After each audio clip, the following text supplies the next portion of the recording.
সম্প্রতি মার্কিন পপ তারকা জাস্টিন বিবারের একটি ছবি সামাজিক যোগাযোগ মাধ্যমে ছড়িয়ে পড়েছে, যেই ছবি দেখে ভক্তরাও আঁতকে উঠেছেন। এবার সেই সব বিষয়ে মুখ খুলেছেন বিবার নিজেই। বিস্তারিত অঞ্জলি কবিরের ডেস্ক রিপোর্টে। জনপ্রিয় মার্কিন পপ তারকা জাস্টিন বিবার সবসময়ই তার ভক্তদের আগ্রহের কেন্দ্রবিন্দুতে থাকেন। তবে সম্প্রতি তার একটি ছবি সামাজিক যোগাযোগ মাধ্যমে ছড়িয়ে পড়ার পর থেকেই ভক্তদের মধ্যে উদ্বেগ ছড়িয়ে পড়েছে।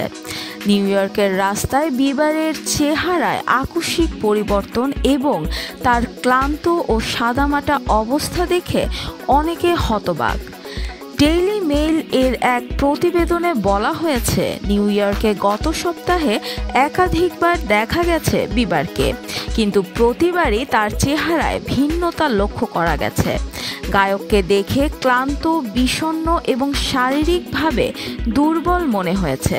তার চেহারার গড়ন আগের চেয়ে অনেক লম্বাটে দেখাচ্ছে, চোয়াল ভেঙে গেছে এবং মাথার চুলও কমে গেছে।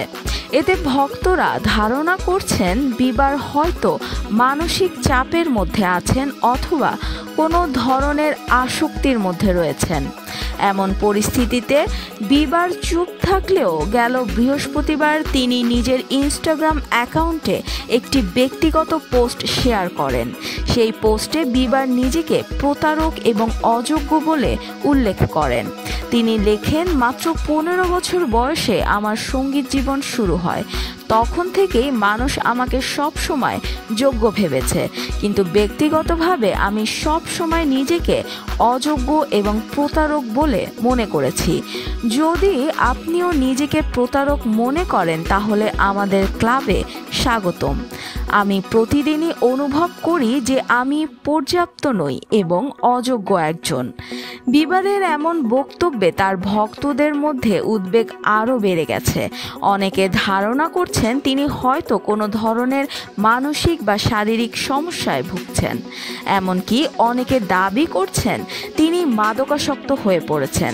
তবে এসব গুঞ্জন অস্বীকার করেছেন বিবারের প্রতিনিধিরা।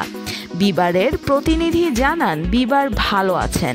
তিনি তার পরিবার, স্ত্রী হেইলি এবং নবজাতক পুত্র জ্যাক ব্লুজকে নিয়ে সুখী আছেন। জনসম্মুখে কি বলা হচ্ছে তা নিয়ে তিনি চিন্তিত নন। তিনি এখন তার পুত্রের দায়িত্ব নেওয়া এবং পেশাগত জীবনে আরও উন্নতি করার দিকে মনোযোগী।